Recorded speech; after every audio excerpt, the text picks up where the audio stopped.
pessoal, bem-vindos ao nosso curso de processo penal. Hoje nós vamos dar início ao nosso estudo sobre as provas aqui no processo penal, começando pela teoria geral das provas. Vamos ver como que funciona a prova no processo penal. Bora lá então? Primeira coisa, a gente precisa trabalhar um conceito e finalidade da prova. O que é prova e para que ela serve aqui no processo penal. Então, prova, falando sobre um conceito de prova, são aqueles elementos produzidos pelas partes ao longo do processo e que visam auxiliar no convencimento do magistrado quanto à veracidade ou não acerca dos fatos trazidos ali na inicial acusatória ou na resposta à acusação. Então, prova nada mais é do que são elementos produzidos pelas partes ao longo do processo que visam auxiliar o magistrado no convencimento a respeito da veracidade ou não de todas aquelas alegações formuladas, seja na inicial acusatória, seja na resposta à acusação. E o que pode servir como objeto de prova aqui no processo penal?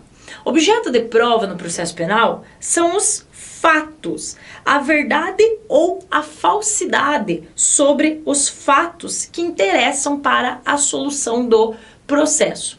Então, como objeto de prova aqui no processo penal, eu tenho esses fatos que vão atestar a verdade ou a falsidade sobre aqueles fatos narrados tanto na inicial acusatória quanto na resposta à acusação.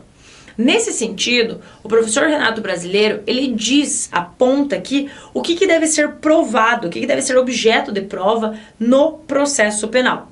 Sendo eles, primeiro, imputação da peça acusatória.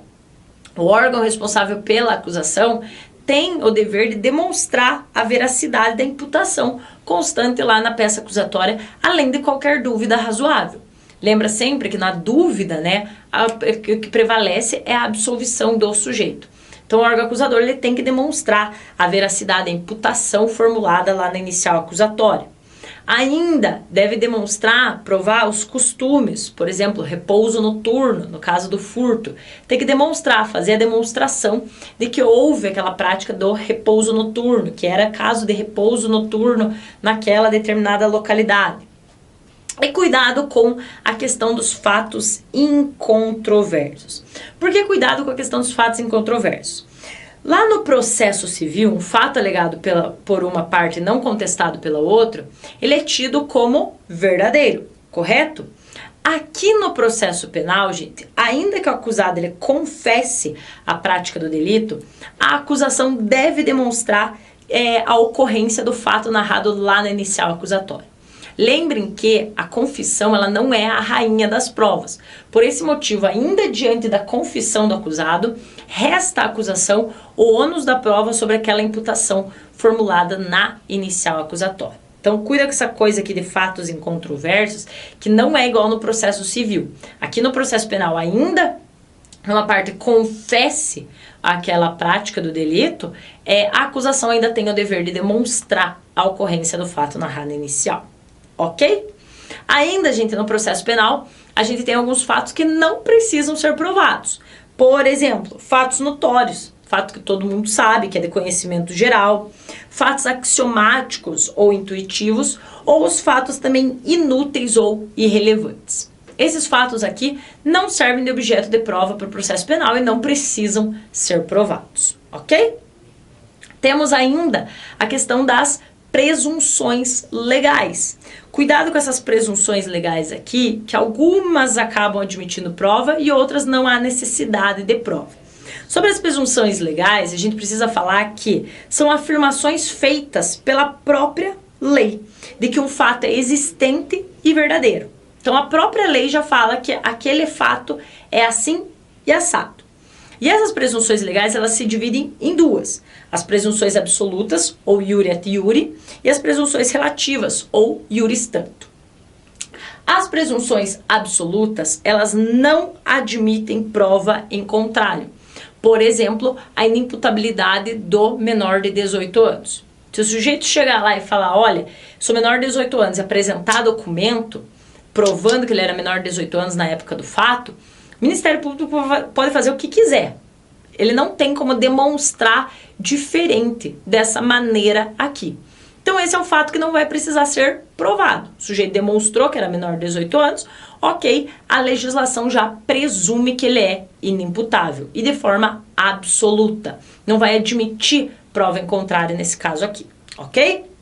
Por sua vez, a gente também tem as presunções relativas ou iuris tanto. São aquelas que admitem prova em sentido contrário, como, por exemplo, a imputabilidade do maior de 18 anos. Ora, em regra, maior de 18 anos é imputável. Porém, eu posso demonstrar a inimputabilidade em razão, por exemplo, de doença mental. Então, nesse caso aqui, aí eu preciso fazer prova em contrário. O Ministério Público fala, olha, estou imputando ele a prática de um delito, eu posso fazer a contraprova e demonstrar que ele era inimputável. Ok? Ainda sobre elementos, aqui sobre assunto provas, na teoria geral da prova, a gente precisa fazer uma distinção entre provas e elementos de informação. E para isso a gente precisa fazer uma leitura do artigo 155 do Código de Processo Penal, que diz o seguinte para a gente. O juiz formará sua convicção pela livre apreciação da prova, produzida em contraditório judicial, não podendo fundamentar sua decisão exclusivamente nos elementos informativos colhidos na investigação, ressalvadas as provas cautelares, não repetíveis e antecipadas. Então, qual é a diferença entre prova e elementos de informação? Prova, gente, tirou de lá, pera aí, vamos voltar pra cá. Acho que é esse aqui. Só um minutinho, já volta aqui. Voltou, tá abrindo. Trabalhar com tecnologia acontece dessas coisas, né? Pode dar ali, sair, até voltar. Então vamos lá, vamos voltar. O que a gente estava? Teoria geral das provas, conceito, finalidade, objeto, presunções. Aqui. Distinção entre elementos, entre provas e elementos de informação. Voltando. O que é prova? Provas são aqueles elementos de convicção produzidos em regras no curso do processo sobre o crivo do contraditório e da ampla defesa. Então, quando eu falo em prova, eu sempre busco o contraditório e a ampla defesa. Já os elementos de informação são aqueles elementos de convicção produzidos ainda na fase investigatória, nos quais eu não tenho o contraditório e a ampla defesa. Por esse motivo que o artigo 155 lá do CPP diz que o juiz ele não pode fundamentar sua decisão com base única e exclusivamente nos elementos de informação. Por quê? Porque eles não passaram pelo crivo do contraditório e da ampla defesa, somente as provas. Claro, eles podem ser utilizados para embasar uma decisão, mas desde que também estejam amparados em provas produzidas judicialmente, ok? E ainda, sobre esse artigo 155, vejo que no final aqui ele fala, ressalvadas as provas cautelares, não repetíveis e antecipadas. Então vamos ver cada uma delas, o que são essas provas cautelares, não repetíveis e antecipadas. As provas cautelares, gente, são aquelas em que há um risco de desaparecimento do objeto da prova em razão do decurso do tempo. Por esse motivo, eu tenho que antecipar a sua produção. Eu antecipo a produção dessa prova porque eu tenho um risco que desapareça o objeto daquela prova, que eu não consiga produzir ela posteriormente. Então, eu faço a produção da prova e deixo para exercer o contraditório depois. O contraditório ele não será exercido no momento de produção da prova. Um exemplo, Magda. O exemplo é interceptação telefônica.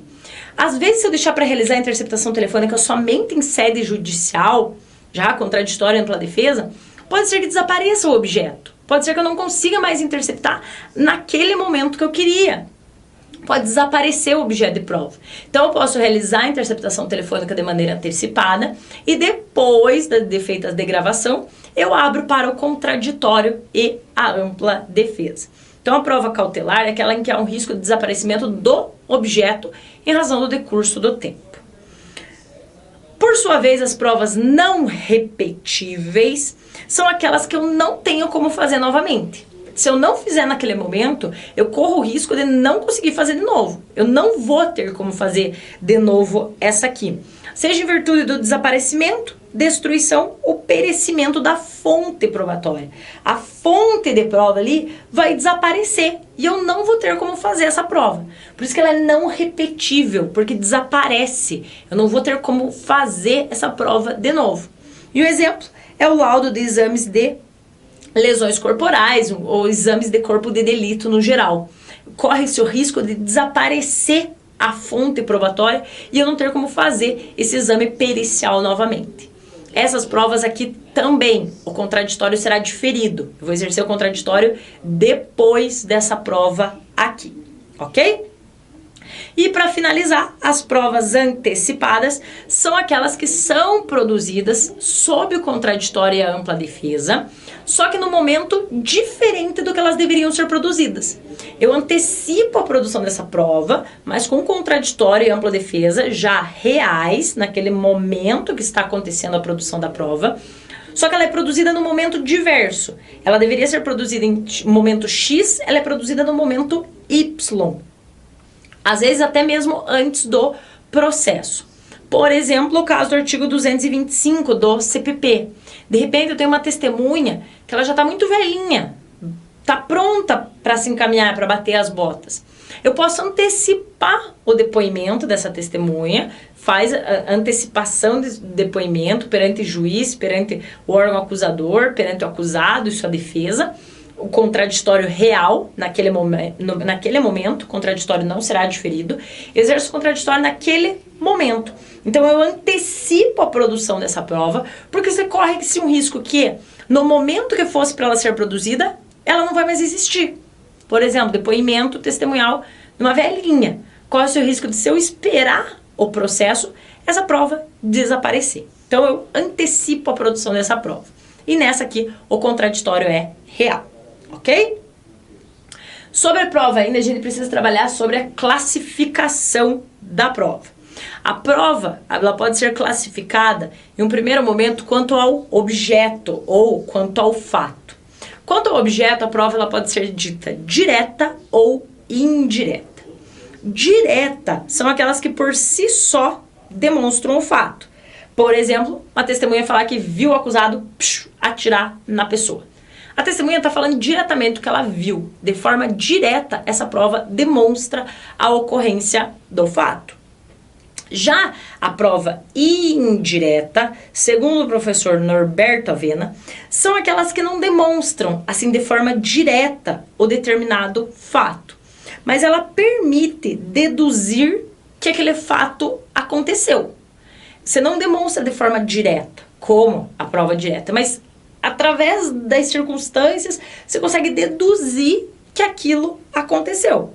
Por exemplo, a testemunha falar que ela não viu o sujeito atirando, mas ela viu depois ele saindo de dentro da casa dele com uma arma. Ela ouviu o tiro, mas não viu ele atirando, mas ele falou, ó, eu ouvi o tiro e vi ele saindo da casa do sujeito portando a arma.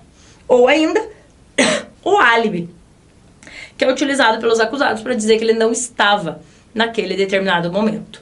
Eu não consigo demonstrar de forma direta ali, ó, que eu não estava lá, mas através de um outro sujeito eu consigo demonstrar que eu não estava naquele local e naquela hora, ok?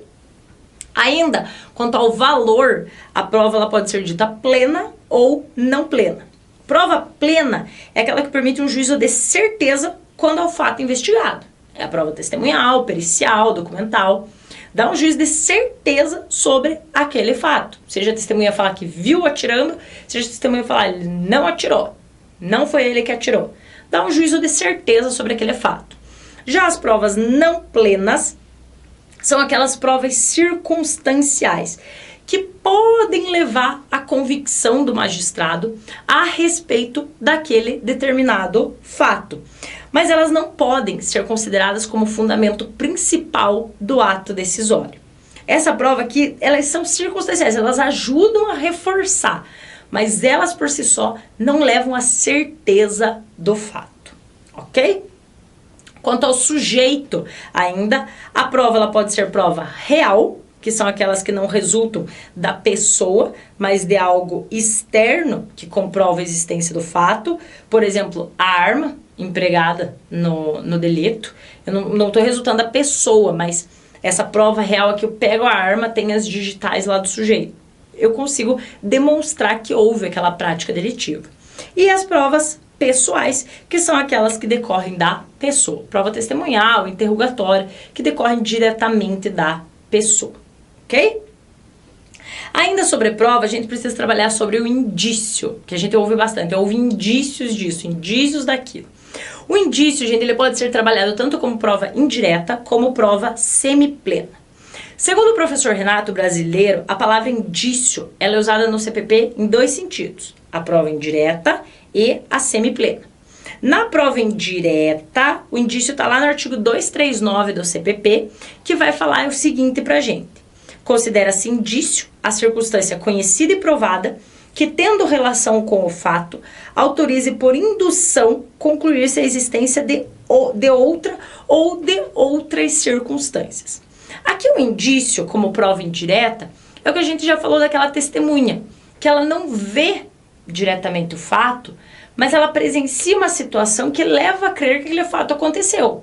Por exemplo, ela ouve barulho de tiro, não vê a pessoa atirando diretamente, ela ouve o barulho de tiro, e aí sai ele na rua e vê o sujeito saindo armado de dentro da casa da suposta vítima.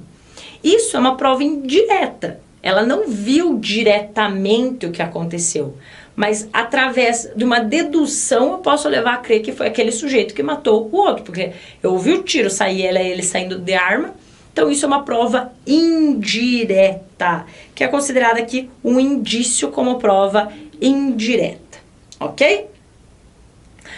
Pode o magistrado condenar com base única e exclusivamente em indícios? O magistrado pode se valer só de indícios para condenar uma pessoa? E sim, se eu tiver mais de um indício e se eles forem coesos entre si, se eles guardarem relação entre si, aí eu posso sim condenar alguém com base em indícios.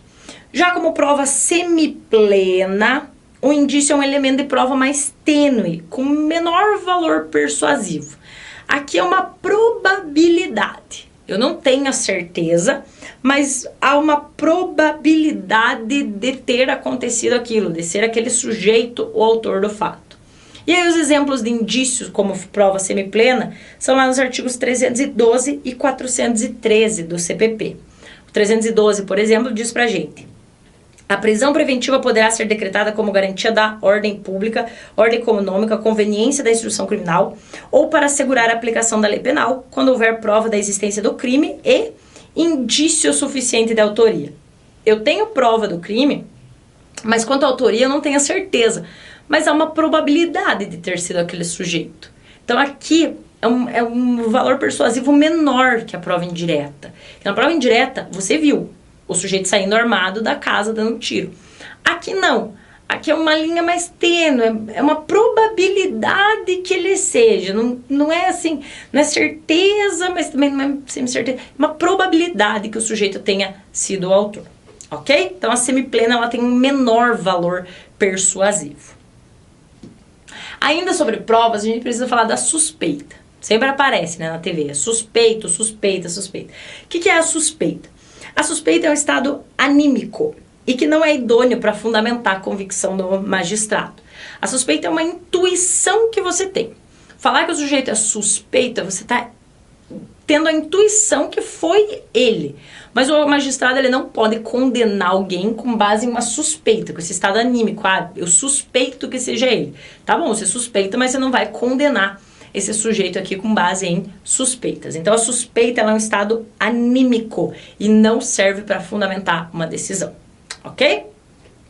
Quem é o destinatário da prova? Para quem que eu vou mostrar as provas? E aqui é o órgão jurisdicional, né, gente? É o juiz ou um tribunal é quem vai julgar esse delito. Então eles são os destinatários dessa prova. Quem são os sujeitos da prova? O sujeito da prova são as pessoas ou coisas de onde deriva a prova. É a pessoa que vai prestar o seu depoimento, é um documento que vai servir de prova. Então, isso é o sujeito. Os sujeitos da prova são as pessoas ou as coisas de onde vem a prova. Sobre forma da prova. A prova ela pode ser documental, material ou testemunhal. Documental, papel escrito que traz a declaração de um fato. A gente estudou sobre prova documental, só procurar aqui nos links ao lado que está lá a aula de prova documental. Material é a verificação existencial de determinado fato como corpo de delito. Fazer um exame de corpo de delito é uma prova material. E também a prova de testemunhal é a manifestação oral. A gente também viu aula sobre depoimento, inquirição de testemunhas e interrogatório, que se enquadram aqui como prova testemunhal, que é a manifestação oral, ok? Sobre fonte de prova, meio de prova e meios de obtenção de prova. O que é uma fonte de prova? Fonte de prova são as pessoas ou as coisas da qual eu consigo a prova. É aquela pessoa, eu presenciei um determinado delito. Eu sou fonte de prova, eu sou uma pessoa que presenciou aquele delito. E a fonte de prova, ela independe da existência do processo. E eu vou ser inserida nesse processo através do meio de prova. Eu, fonte de prova, visualizei a prática de um delito. Vou ser inserida no processo através do meio de prova testemunhal. Vou lá prestar o meu depoimento sobre o que eu vi. Então, a fonte de prova são as pessoas ou as coisas das quais você consegue a prova. O meio de prova são os instrumentos através do qual você introduz as fontes de prova ao processo. E aqui os meios de prova, eles serão desenvolvidos perante o juiz. É eu trazer essa testemunha para dentro do processo. O meio de prova testemunhal, a fonte de prova, a pessoa testemunha vai ser inserida no processo. E os meios de obtenção de prova são procedimentos regulados por lei para conseguir provas e que podem ser realizados por outras pessoas que não o magistrado, como por exemplo a busca pessoal ou domiciliar. Então são procedimentos de lei que eu vou me utilizar para obter a prova, ok? Sobre prova ainda, gente, bastante coisa, né? Muita coisa sobre prova. E essa é a primeira aula de prova, tem todas ainda as demais provas, demais aulas, perdão. Sobre prova, a gente ainda precisa falar sobre a prova nominada e inominada. Prova nominada é aquela prevista em lei. Ela tem previsão legal, eu chamo de prova nominada. Por sua vez, a prova inominada é aquela que não tem previsão no ordenamento jurídico, mas ela vai ser admitida desde que lícita e moralmente legítima. Então, a nominada está prevista em lei, a inominada não está prevista em lei. Mas não é porque não está prevista em lei que não é admitida. Ela é, desde que seja lícita e moralmente legítima. Também a gente tem as provas típicas e as provas atípicas. O que é uma prova típica? Prova típica é aquela prova que tem o procedimento previsto em lei. Por exemplo, prova testemunhal. Eu tenho qual que é o procedimento que eu devo adotar na colheita de um depoimento testemunhal. Está previsto em lei. Então, a prova testemunhal, ela é uma prova nominada e típica, que está prevista em lei, e tem o seu procedimento também previsto em lei. Já a prova atípica é quando ela está prevista no ordenamento jurídico, mas não tem procedimento previsto em lei. Eu tenho essa prova lá, mas eu não tenho o procedimento dela, não sei como é que funciona. Aqui o exemplo é a restituição dos fatos, lá no artigo 7º do CPP.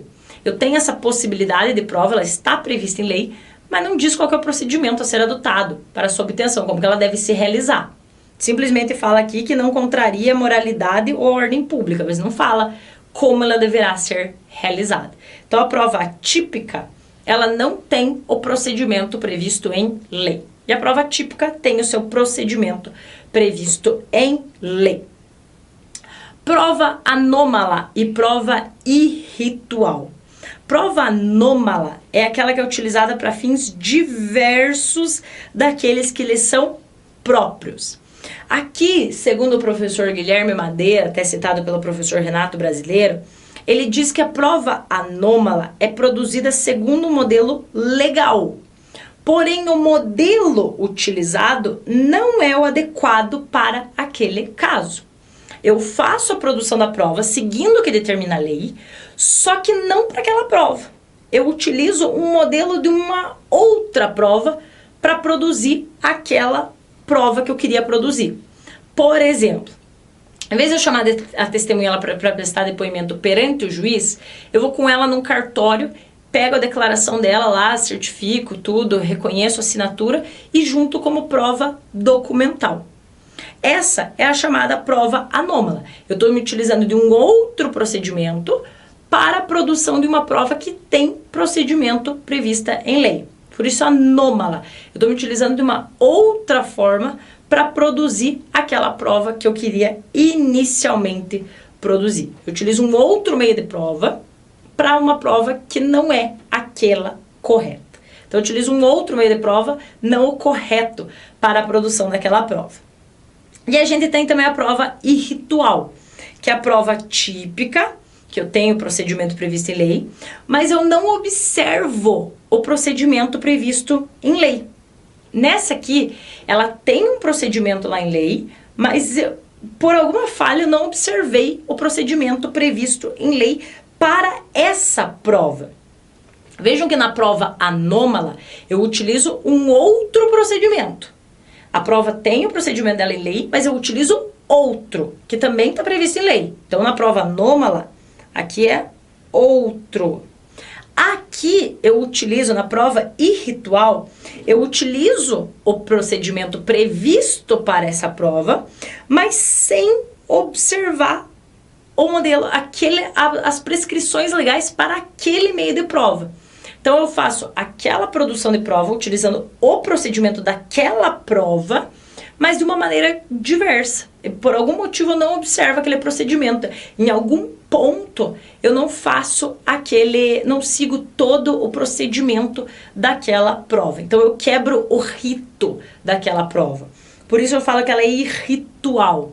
Anômala, porque eu uso outro procedimento. Irritual, porque é uma quebra no rito daquela prova. E essas duas provas aqui, elas são ilegítimas e ficam sujeitas à declaração de nulidade. Já que elas não seguem o procedimento delas, a tipicidade processual prevista para elas, eu sigo um outro modelo previsto ou há uma quebra naquele modelo inicialmente previsto para aquela prova, ok? Para quase fechar aqui, a gente tem a prova emprestada.